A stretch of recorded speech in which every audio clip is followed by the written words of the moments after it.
मुंबई कुठे सरकली का? मला तर मुंबई तिथेच दिसली.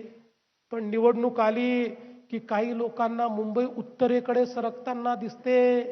अरे तुमची बुद्धी सरकते, मुंबई सरकत नाही. मुंबई तिथेच असते.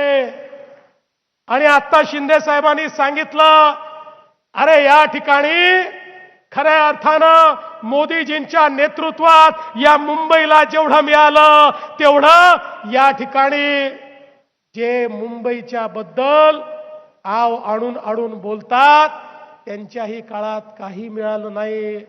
आणि खऱ्या अर्थानं एक लक्षात घेतलं पाहिजे, अरे हे मुंबई महाराष्ट्रापासून तोडण्याची हिम्मत कोणाच्या बापाच्या बापाच्या बापातही नाही.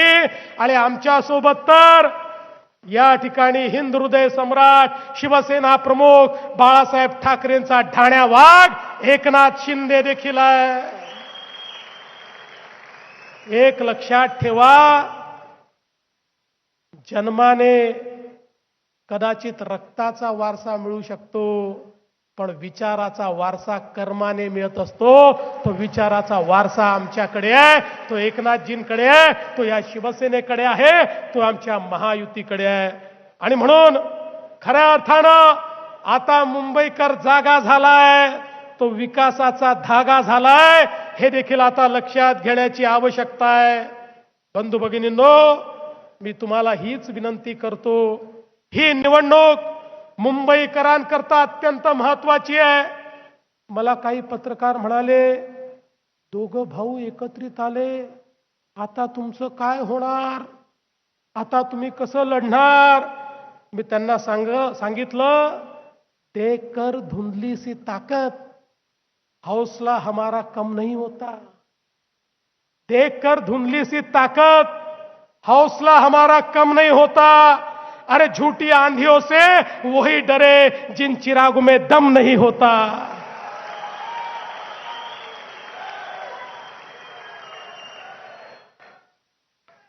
आता या ठिकाणी खरं म्हणजे शिंदे साहेब, तुम्ही यांचं कॅम्पेन बघितलं, मला तर आता असं लक्षात आलं आहे की मुंबईमध्ये निवडणुकीमध्ये श्रेय चोरणारी टोळी सक्रिय झाली आहे. आणि या टोळीमध्ये काही अबोध बालकं देखील आहेत, जे श्रेय चोरण्याचा प्रयत्न करतायत. म्हणतात सगळं आम्हीच केलं, या ठिकाणी कोस्टल रोडही आम्हीच केला, मेट्रोही आम्हीच केली. ये पब्लिक है, ये सब जानती है.